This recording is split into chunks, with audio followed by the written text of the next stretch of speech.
Hey everyone, it's Monica Rafiq. Great to see you here today. I'd like to welcome SamuelDaram. Hello. Samuel is the screenwriter, playwright and novelist, and he also created the latest play that you may have seen in the West End called Taylor Swift's Dog. We absolutely smashed it at the box office, didn't we? Completely. Complete sellout, which was absolutely awesome. So we actually captured a very historic moment on that particular day, and that was the day that Sarah Quinn met SamuelDaram for the first time. And we're absolutely delighted to announce that there is now a new scholarship called the Sarah Quinn Scholarship for writers, for BAME writers, that is now available to people. And I believe that there's a deadline on that. Is that correct, Samuel? Yeah, it's mid-September. We're going to put the link below to this video. Perfect. Okay, so basically this new scholarship is an absolutely brilliant one, and something you might not actually know is that SamuelDaram actually did go through the scholarship process himself. So I'm really keen to find out a little bit more about what did Samuel actually get from the scholarship, you know, what kind of insights did you get? There are obviously people watching this that want to understand, actually, if I applied, what kind of experience would I get? What kind of result do I get? How does it develop me as a person? And I think Samuel does really well to answer that for us. So Samuel, please let us know what your experiences are. The amazing thing about the Curtis Brown Creative course is that for 6 months, I went to their offices, the Curtis Brown offices, every Thursday evening. I would go up the lift, and it was like entering a literary Narnia. Because I used to fantasize about what it would be like to visit a literary agency. I'd never been able to do that. So winning this scholarship enabled me to do that. But it was more than that. Every Thursday we got to sit in the boardroom of Curtis Brown, because that's where all the lessons take place. And then every Tuesday we used to get established novelists, literary agents and editors. They would come and give us guest sessions. Wow, that's great. And that was the best part of the whole course, because I needed to see what an established novelist like Nicholas Searle thinks like, talks like. It was good to be in a room with him where we can ask him questions. And we got to meet some powerful literary agents like Catherine Summer-Hayes and Johnny Geller, Jonathan Lloyd, and also literary agents, literary editors from Picador like Sophie Jonathan. So it was really good.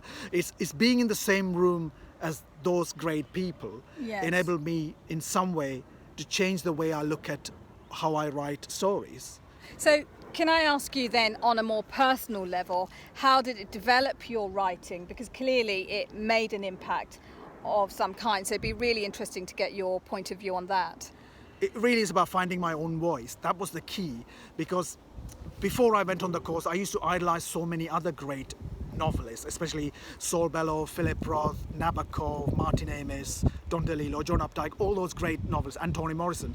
But what actually happened was that throughout the 6 months journey, I realized that I had my own voice and I had my own brand of stories, and the way I tell them is distinct from everyone else in the world. But I needed to go on that course to find that out. And I remember that moment when I had to give a chapter to Anna Davis, the founder of this course. And she read it, and I was trying to allude to Toni Morrison, the great African-American novelist, famous for novels like Beloved and Paradise. And Anna read the passage to me and she said, I don't really buy that. And I said to her, interesting. I said, I knew you would say that. So Anna said to me, but if you knew I would say that, why do you write it? But I said, that's how I was at that time when I wrote it. But I realized that the character wouldn't say that, and I wouldn't say that. I was trying to be like somebody else. So what Anna taught me to do is to be true to the things that I see and hear in my particular world of that story. So the things that Anna taught me is now on my wall. It's on a chart. And I've done the same with everything that the literary agents have told me in that course. So this is the only course in the world where a literary agency is giving a course on writing a novel. Right? There is no other course in the world that can do that. That's the unique greatness about Curtis Brown Creative. Brilliant. Yeah. So, I mean, it sounds like an absolutely awesome experience where you actually get to find your inner voice and really get to appreciate the world and your writings within that, I guess. Now, I'm interested in one other thing. Of course, I understand that this is a scholarship that's open to the BAME group, and so I'm interested in knowing why that is. Only because I got asked the question the other day that, look, what about me? I'm also interested in writing and also interested in gaining my knowledge. I'm interested in knowing a little bit about how that came about, why it was chosen, but also, what a wonderful opportunity it is that people can actually do this. So can you tell us a little bit more about that, please, Samuel? Well, when I won the first Sarah Quinn Scholarship, it was open to everybody, white British writers as well as black and Asian writers. The only qualification was that people needed to earn below a certain income. The difference this time, it is for BAME writers, British, it's for black, Asian and minority ethnic writers. And the reason for that is that even in 2018, there are still aren't many icons on the scale of Stephen King, Lee Child, J.K. Rowling, Nora Roberts, Veronica Roth, Suzanne Collins, Stephanie Meyer, E.L. James. The names could go on and on. There aren't any huge iconic novelists from black or Asian backgrounds, because next month Forbes will publish the new list of the highest earning novelists or authors of the last financial year. Sure. And I can guarantee you it will be an all-white list.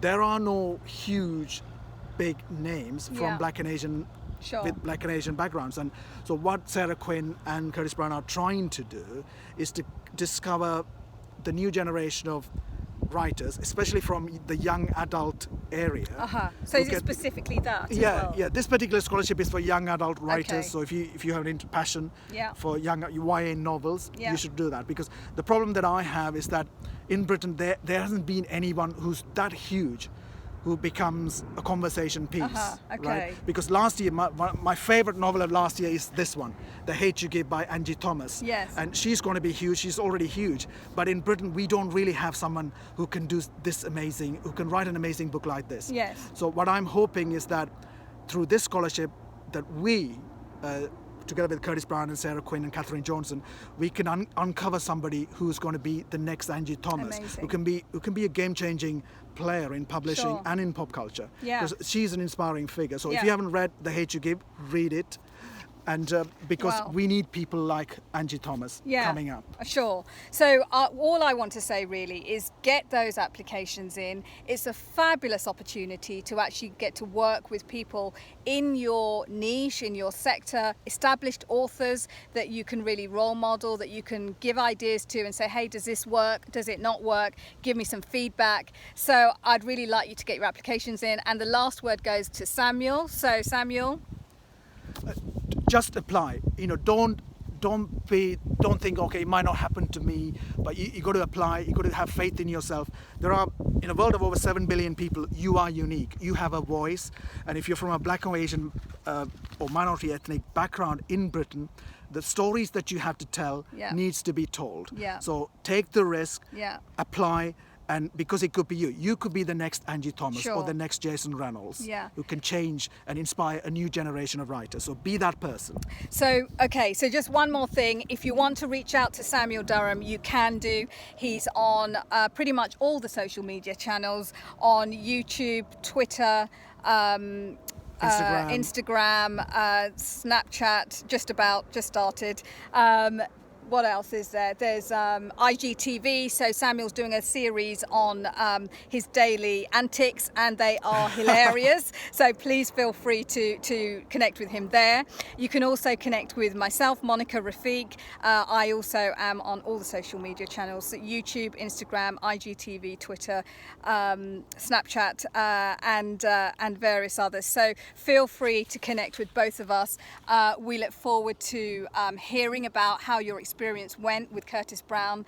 You've got to be in it to win it, so really make a difference. So they've got to get their applications in. Good luck. So speak to you soon. Take care. Bye-bye. Bye.